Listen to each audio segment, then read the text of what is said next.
In 1906, William James delivered a presidential address to the American Philosophical Association under the title The Energies of Men.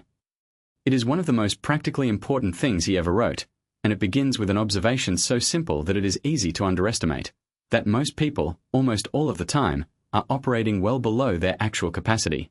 This was not a moral criticism. James was not accusing anyone of laziness. He was making a psychological and physiological claim that the human organism has layers of energy, and that ordinary life draws on only the uppermost layer. The human individual lives usually far within his limits, he wrote. He possesses powers of various sorts which he habitually fails to use. He energizes below his maximum, and he behaves below his optimum. The evidence for this claim came from two sources. The first was introspective, the common experience of a second wind, in which effort that seemed impossible suddenly becomes available after a threshold of fatigue is crossed. Runners know this. So do riders, and soldiers, and anyone who has worked through a crisis that seemed to exceed their resources. The second wind is not an illusion.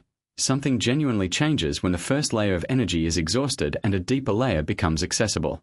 James believed these layers were real, and that ordinary life almost never reaches the second or third of them.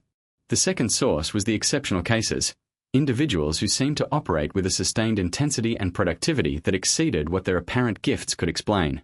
James was particularly struck by the cases of people who had undergone religious conversion or some other form of profound psychological transformation, and who afterward displayed capacities they had not previously shown.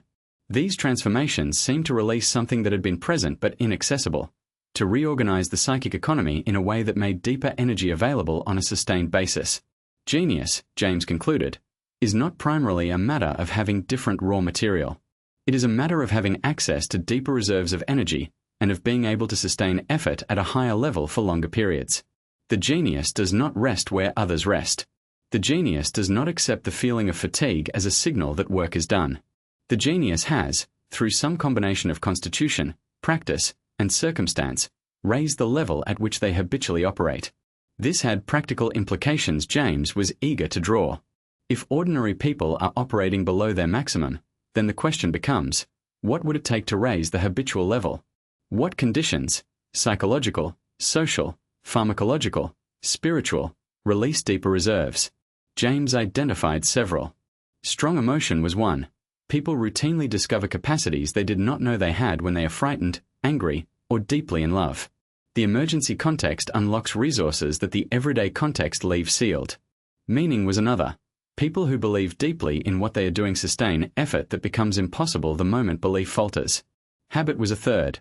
The person who has habituated themselves to working through discomfort, who has practiced enduring the first signals of fatigue without stopping, has effectively trained access to deeper layers. The practical lesson James drew was both challenging and exciting. The obstacle to extraordinary achievement, in most cases, is not lack of ability.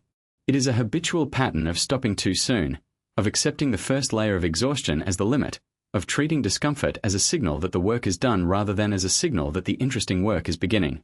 The hell to be endured hereafter, James wrote in one of his most characteristic passages, of which theology tells, is no worse than the hell we make for ourselves in this world by habitually fashioning our characters in the wrong way. The hell of permanent underperformance, of knowing that you have more to give and spending a lifetime not giving it, was for James a genuine form of suffering. And the remedy was simply this: go further. Not once, not in emergencies, but habitually. Make the second wind your starting point. Subscribe to The Psychology of William James for more of his timeless ideas.